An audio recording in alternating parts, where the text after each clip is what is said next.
Bismillahirrahmanirrahim. Assalamu alaikum to my dear students. Today we are going to have lesson of second year mathematics. Our lesson will be about how to find a point which is dividing the join of A and B externally. पिछला जो हमने lecture किया था उसमें हम लोगों ने वो जो पॉइंट डिवाइड कर रहा था वो हम लोगों ने पॉइंट को फाइंड आउट किया, जबकि वो जो डिवाइड करता था बिटवीन दी टू पॉइंट्स करता था। आज जो हमने करना है वो है पॉइंट हमने फाइंड करना है, जबकि वो वाला पॉइंट जो होगा ए और बी को एक्सटर्नली डिवाइड करेगा। सो लास्ट मैंने जो आपको करवाया था उसमें इंटरनली का मैंने बड़ी डिटेल के साथ बताया, वहाँ थोड़ा सा एक्सटर्नली के बारे में भी बताया था, लेकिन वहाँ पर मैंने चूँकि प्रूफ नहीं किया था तो आज हम लोग इस लेक्चर के अंदर उसका प्रूफ करेंगे। तो ये है प्रूफ हमारे पास। ये जब भी हमने कोई पॉइंट फाइंड आउट करना एक्सटर्नली होगा तब हम लोग इसको यूज़ करेंगे k1 x2 minus k2 x1 divided by k1 minus k2।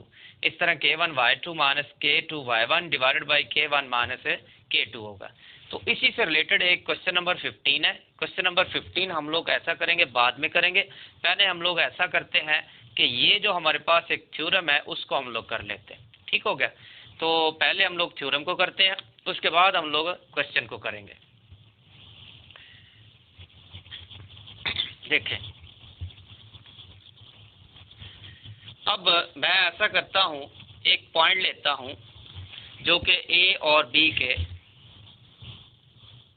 Divide हो।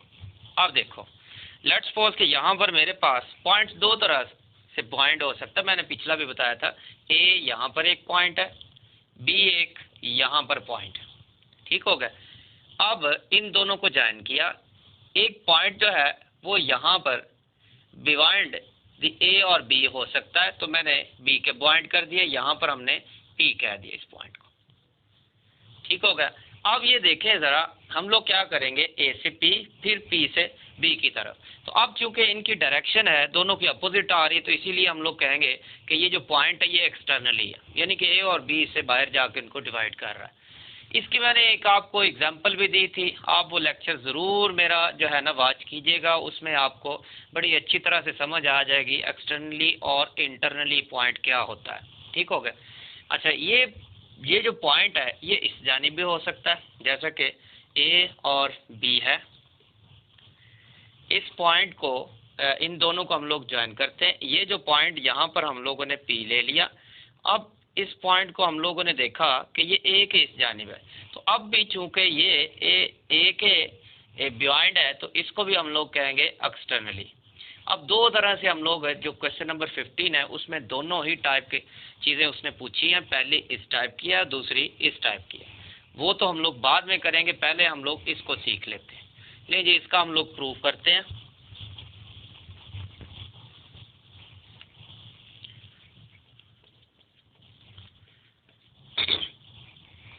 प्रूफ है कि अगर देखें यहाँ पर हमारे पास है एक्स एक्सिस और वाई एक्सिस। मैं थोड़ा सा बड़ा करके बना लेता हूँ इसको।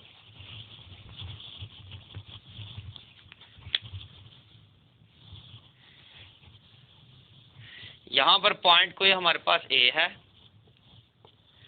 यहाँ पर कोई पॉइंट हमारे पास है बी, ये ए पॉइंट है, और यहाँ पर हमारे पास क्या है, बी पॉइंट है। ठीक हो गया? हमने इनको ज्वाइन कर दिया आपस में, ये हमारे पास ज्वाइन हो गया। अब हमने क्या किया, इन पॉइंट्स का नाम दे दिया। इस पॉइंट को x1 y1 कह दिया, और ये जो पॉइंट है हमारे पास क्या हो गया, x2 y2 हो गया। ठीक हो गया? अच्छा, अब हम लोग ऐसा करते हैं कि इनके बाहर एक पॉइंट लेते हैं। ये जो पॉइंट हमारे पास बना है इस पॉइंट को हम लोगों ने P का नाम दे दिया। ये जो पॉइंट है P, इसको हमने x y मान लिया। अब हम लोग इसको, चूंकि ये पॉइंट A और B के एक्सटर्नली है, तो हम लोग इसको फाइंड आउट देखो कैसे करेंगे। उसी तरह हम लोग ज्योमेट्री का यूज़ करेंगे। ऐसा करते हैं कि यहाँ से हम लोग एक परपेंडिकुलर ड्रा करते हैं, इसको हम लोग हॉरिजॉन्टल को ड्रा करते हैं, तो इन दोनों को हमने ज्वाइन कर दिया। ये जो पॉइंट हमारे पास आया इस पॉइंट को हमने C मान लिया। इस तरह ये पॉइंट हमारे पास B था, तो यहाँ पर हम लोगों ने एक हॉरिजॉन्टल लाइन ली, तो इसको हमने D मान लिया। ये पॉइंट थोड़ा सा इधर करके हम लोग लिख देते हैं।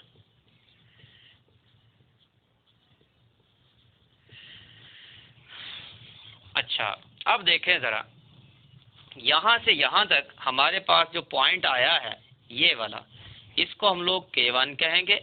फिर P से B की जानिब, A से P की जानिब K1 होगा, फिर P से B की जानिब इसको हमने K2 मान लिया। ठीक होगा, ये हमारे पास रेशो आ गई AP और PB की। अच्छा, अब देखें ज़रा कि यहाँ पर हमारे पास जिस तरह हम लोगों ने इंटरनली को वहाँ पर प्रूव किया था, इसको भी वैसे ही करेंगे।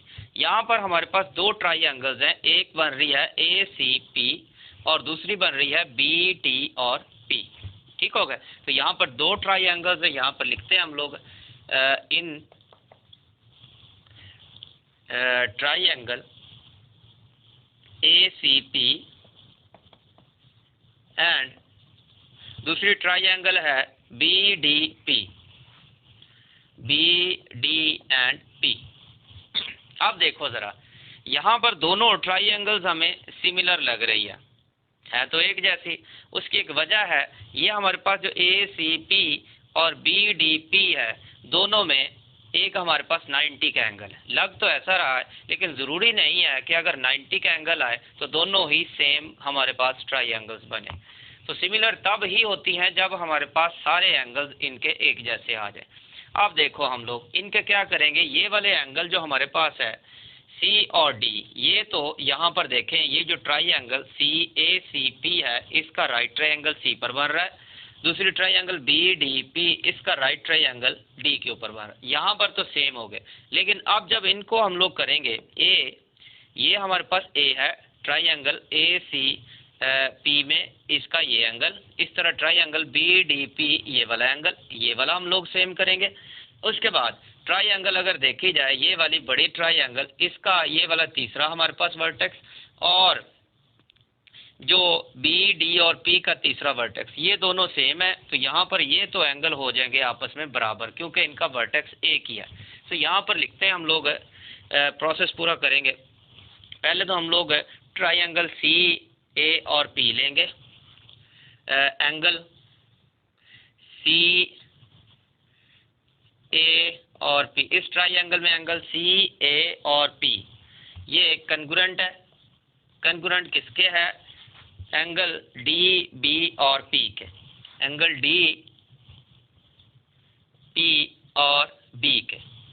उसकी एक वजह है, DB और P के, DB एंड P। उसकी वजह ये है कि ये दोनों हमारे पास जो एंगल्स हैं, ये इनके देखें ज़रा, AC और BD, ये दोनों चूंकि लाइंस पैरेलल है, और पैरेलल लाइंस को एक ट्रांसवर्सल रे जो है ना, वो इनको इंटरसेक्ट कर रही है। तो इसीलिए हम लोग कह सकते हैं कि ये दोनों एंगल्स आपस में क्रॉसपॉन्डिंग है, कंग्रुएंट है। तो यहाँ पर लिख दे क्रॉसपॉन्डिंग एंगल।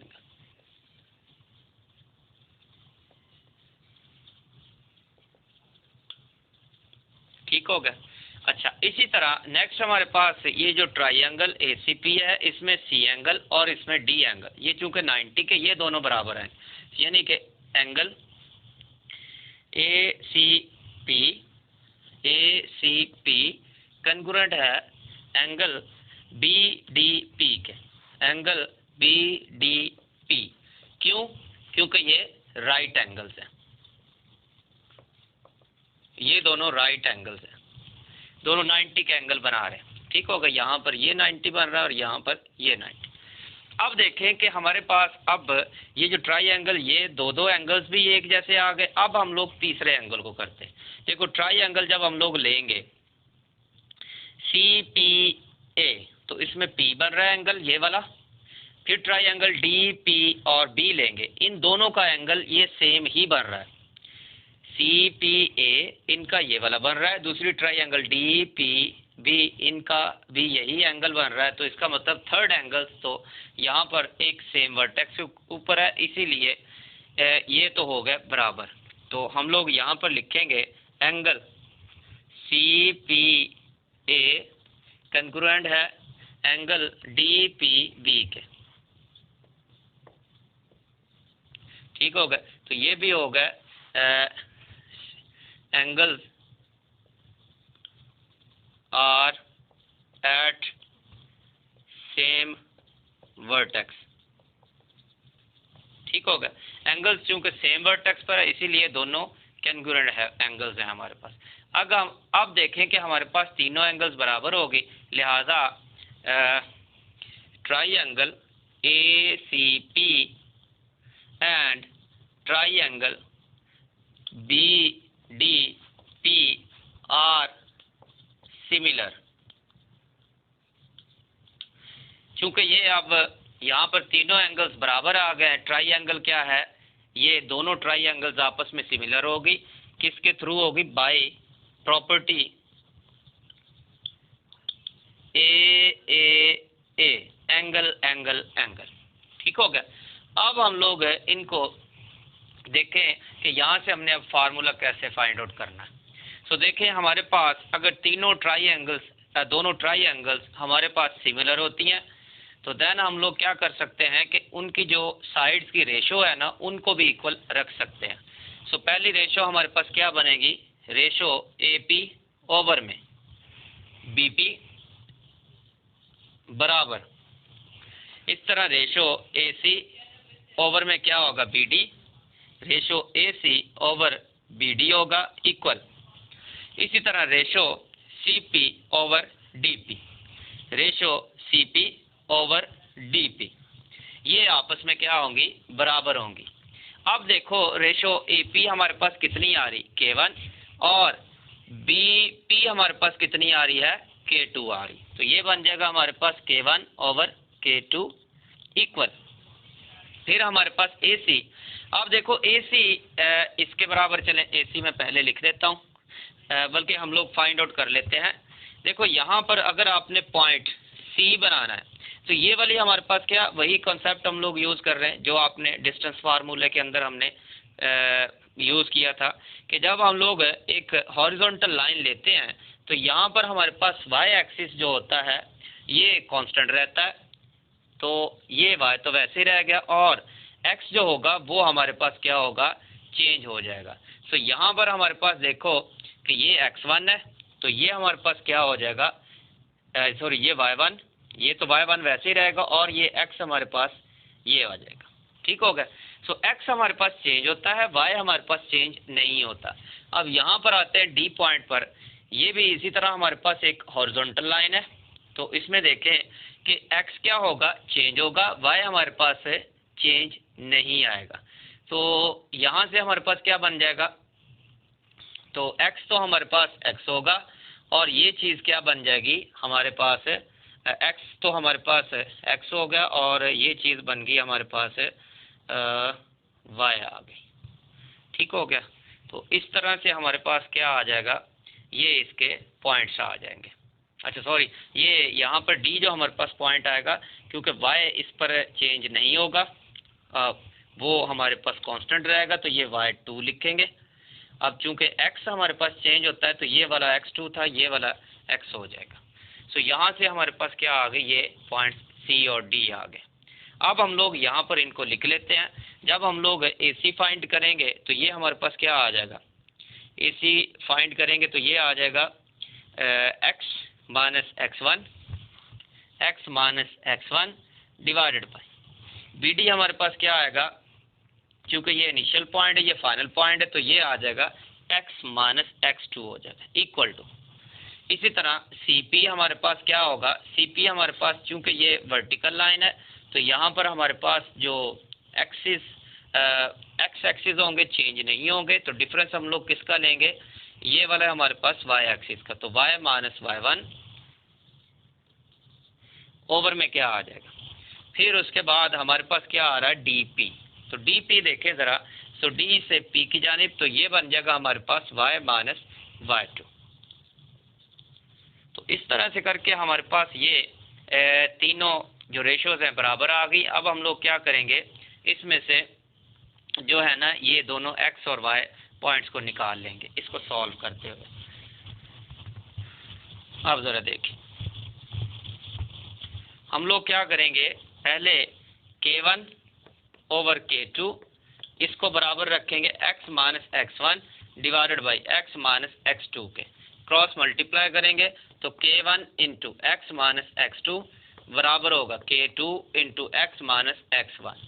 सो k1 को मल्टीप्लाई करेंगे k1 x minus k1 x2 equal to, फिर k2 को मल्टीप्लाई करेंगे k2 x minus k2 x1 आ गया। अब हम लोगों ने चूंकि x को फाइंड आउट करना है तो हम लोग ऐसा करते हैं कि ये वाला जो पॉइंट हमारे पास है इसको इधर शिफ्ट कर लेते हैं। ये बन जाएगा k1x माइनस k2x इक्वल, इसको उस साइड पर शिफ्ट करेंगे तो ये क्या हो जाएगा पॉजिटिव k1x2 माइनस k2x1। सो इन दोनों में से x कॉमन आया, बाकी बच गया k1 माइनस k2 इक्वल किसके हो जाएगा k1x2 माइनस k2x1। अब हम लोग क्या करेंगे k1 और माइनस k2 को डिवाइड कर देंगे तो x बराबर आ जाएगा k1x2 minus k2x1 divided by k1 minus k2, इसके बराबर आ गया। ले चेक करें, ये हमारे पास x आ गया। इसी तरह हम लोग क्या करेंगे y को फाइंड आउट करेंगे। अब y को कैसे फाइंड आउट करेंगे, इसको पहले इसके इक्वल रखा, इसको अब इसके इक्वल रखते हैं तो ये हमारे पास क्या आ जाएगा k1 ओवर k2 इक्वल किसके आ जाएगा y minus y1 over y minus y2 के। अब हम लोग क्या करेंगे क्रॉस मल्टीप्लाई करेंगे, सेम इसी तरह जिस तरह हमने x का पॉइंट निकाला इसी तरह y का भी हम लोग पॉइंट निकालेंगे।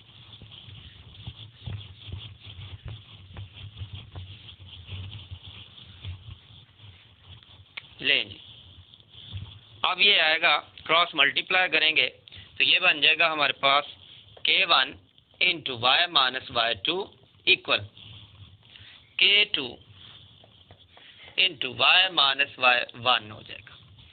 ठीक हो गया। अब ये हमारे पास है इसके जो क्रॉस मल्टीप्लिकेशन आ गई। अब k1 को अंदर मल्टीप्लाई करेंगे तो ये बनेगा k1y minus k1y2 equal k2y minus k2y1। अब हम लोग ऐसा करते हैं कि जो y वाले हैं वो एक साइड पर ले आते हैं क्योंकि हमें y की ज़रूरत है, तो k1y इसको इधर शिफ्ट करेंगे माइनस k2y इक्वल्स टू, ये वाले इधर टर्म आएगी तो ये पॉजिटिव बनेंगे k1y2 माइनस k2y1। अब ज़रा गौर करें, इसके अंदर से कॉमन क्या आ रहा है y आ रहा है तो ये बन जाता है k1 माइनस k2 इक्वल किसके आ जाएगा, ये वैसे ही एज इट इज लिखेंगे k1y2 माइनस k2y1। अब ये वाला पॉइंट इधर जाके डिवाइड होगा तो y क्या बन जाएगा, क्योंकि ये मल्टीप्लाई हो रहा है k1y2 minus k2y1 divided by क्या बन जाएगा k1 माइनस k2। तो इस तरह से हमारे पास जो पॉइंट है वो पॉइंट जो था वो हमारे पास आ गया है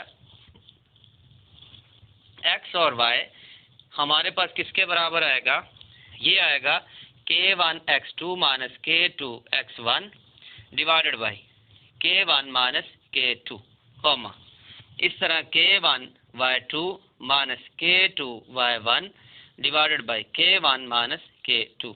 तो यूं हम लोग क्या कर सकते हैं कि अगर हमारे पास कोई भी पॉइंट दो पॉइंट्स को डिवाइड करता है एक्सटर्नली तो देन हम लोग इस फार्मूले को यूज़ करते हुए उस पॉइंट को हम लोग फाइंड आउट कर सकते हैं। उम्मीद है आपको इसकी समझ आई होगी। अब इसी से रिलेटेड हम लोग क्वेश्चन नंबर 15 को अटेम्प्ट करेंगे। अब बाआसानी हम लोग उसको कर सकते हैं।